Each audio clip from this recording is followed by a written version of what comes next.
सबको प्रणाम मेरे।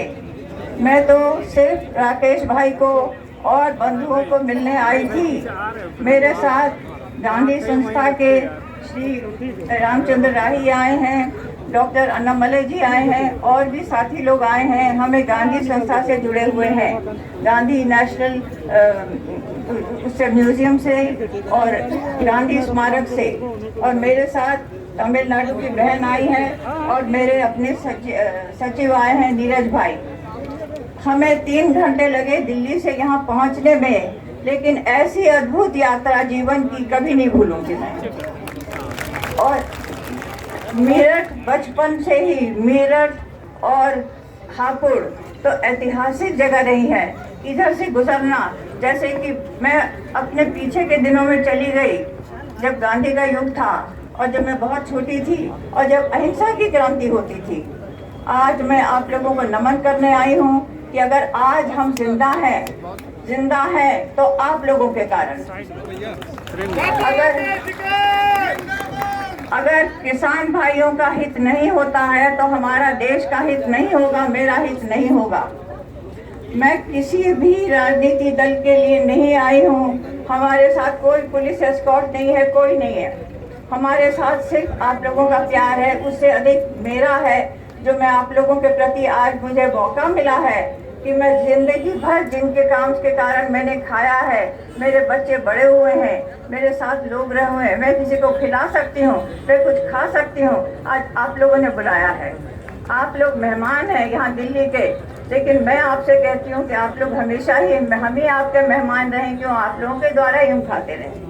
मैं दिल्ली की 87 साल की वयोवृद्ध हिंदुस्तान की नागरिक हूँ और मैं राकेश भाई को और भी भाई लोगों ने, आपको भी सबको मैं बहुत प्रणाम करती हूँ। और आप सबको मैं कहती हूँ, जो भी है, जो भी कुछ हो, मैं राजनीति बिल्कुल नहीं समझती, मैं तो अनपढ़ हूँ और मुझे आप अपने गांव का ही समझिए। मुझे दिल्ली की हूँ लेकिन समझिए मैं आप लोगों की हूँ। और मैं आप लोगों से कहती हूँ, वयोवृद्ध अवस्था में मैं सिर्फ प्रार्थना करने आई कि सत्य की जीत हो, तो आप लोगों का जो अभाव है वो पूरा हो। और जो भी देश में हो, मैं सच कहूँ, आपके सामने इतना अनपढ़ व्यक्ति कभी नहीं आया होगा। मुझे गांधी जी की भी मैंने पोथियाँ नहीं पढ़ी हैं, उनके साथ मेरी 14 साल की उम्र तक अनुभव रहा है। और मातृशक्ति की भी वंदना करती हूँ जो बहनें यहाँ हैं, कि महात्मा गांधी आज उस जगह नहीं होते, हमारे राष्ट्रपिता, अगर उनकी सहधर्मिणी कस्तूरबा ने उनका साथ नहीं दिया होता। इसलिए मैं आज सब बहनों को भी प्रणाम करती हूँ, बहनों को, माताओं को, बच्चों को, सबको। किसान हित में हमारे देश का हित है, मेरा हित है। देश दिन सारे जीवन में जो मैं आभार युक्त रही हूँ, आज मैं सिर्फ उन्हीं को जिनसे मैंने दिया है उनको प्रणाम करने आई हूँ। अगर आपका हित नहीं होता है तो हमारा हित नहीं होगा। मैं कानून भी नहीं जानती हूँ, मैं भी एकदम से मैं अंधेरे में समझे तीर चला रही हूँ कि जो भी हो आपका भला हो, आपके परिवारों का अच्छा हो और आप यहाँ सदा मेहमान बने, अच्छी तरह से रहें, खुश होकर मेहमान रहें।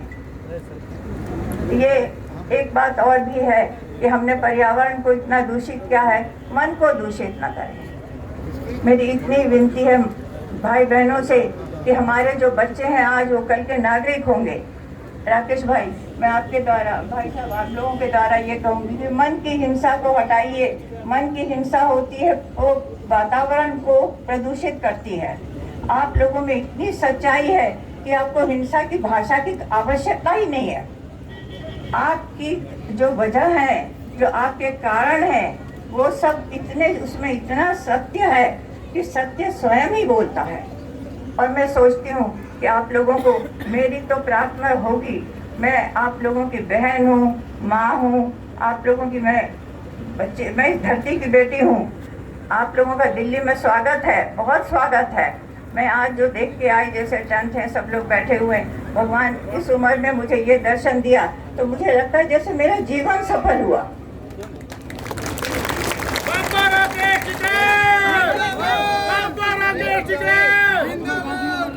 आज मेरा जीवन सफल हुआ आप लोगों का सबका आतिथ्य पाकर, इतना प्रेम और स्नेह पाकर। मैं बहुत खुश हूँ। बस मुझे लगता है कैसे मैं आप लोगों को कुछ खाना बना के न खिलाऊं। अन्न तो आपका ही होगा, लेकिन बनाने वाली मैं होंगी। मेरी प्रार्थना स्वीकार कीजिए।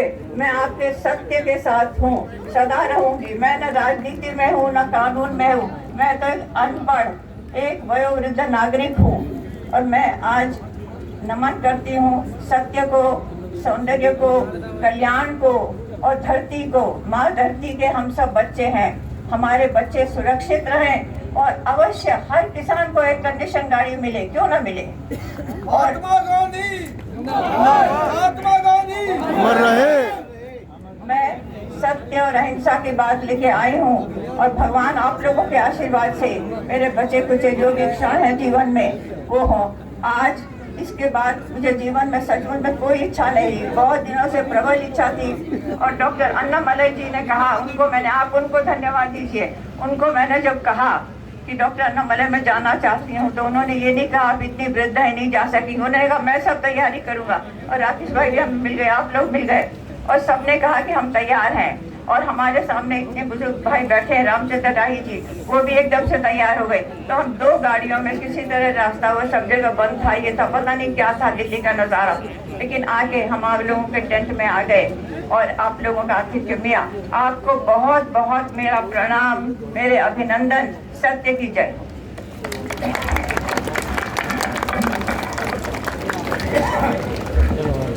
मोबाइल नीचे कर लो भैया।